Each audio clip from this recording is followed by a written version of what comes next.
एक दिन स्वामी विवेकानंद नदी के किनारे एक बोट का इंतजार कर रहे थे।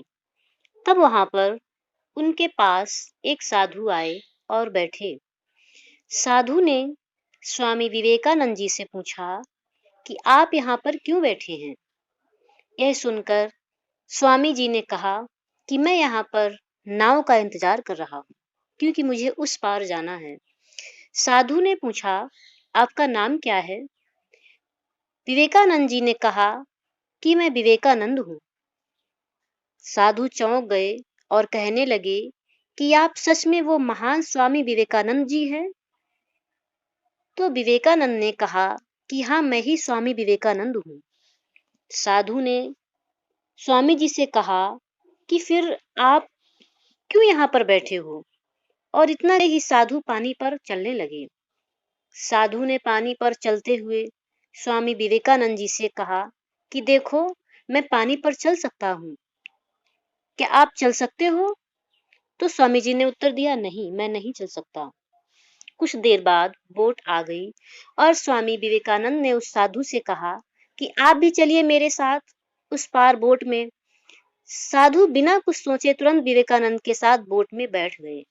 स्वामी विवेकानंद ने उस पार पहुंचते ही बोट का भाड़ा दिया, सिर्फ 1 रुपए।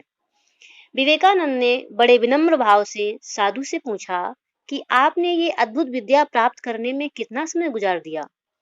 तो साधु ने कहा कि मैंने ये विद्या प्राप्त करने में 15 साल व्यतीत किए हैं, तब जाके मुझे ये विद्या प्राप्त हुई है।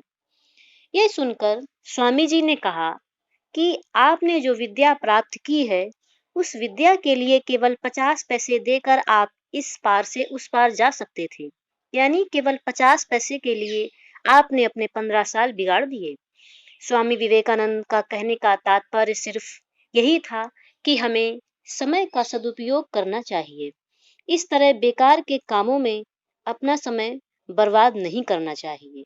हाँ, विद्या प्राप्त करना अच्छा है, हम कोई सिद्धि प्राप्त करते हैं, लेकिन हमें उस सिद्धि का घमंड, उस सिद्धि का हमें अभिमान नहीं होना चाहिए।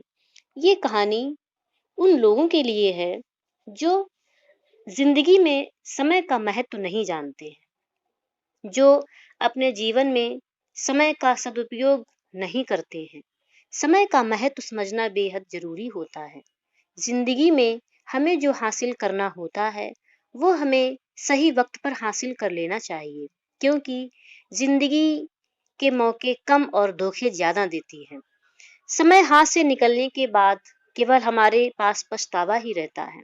इसलिए हमें समय का सम्मान करना चाहिए, समय को महत्व देना चाहिए और जिंदगी में आए हर अच्छे मौकों का हमें सदुपयोग करना चाहिए। जब हम उस गुजरे समय पर पछताते हैं, तभी भी हमारा सारा समय ही गुजर रहा होता है। इसका मतलब हमें उस अपनी असफलता से शिक्षा लेकर आगे अच्छे से और समझ सोच कर कदम उठाना चाहिए, ना कि पछता कर और भी ज्यादा अपने समय को बर्बाद करें।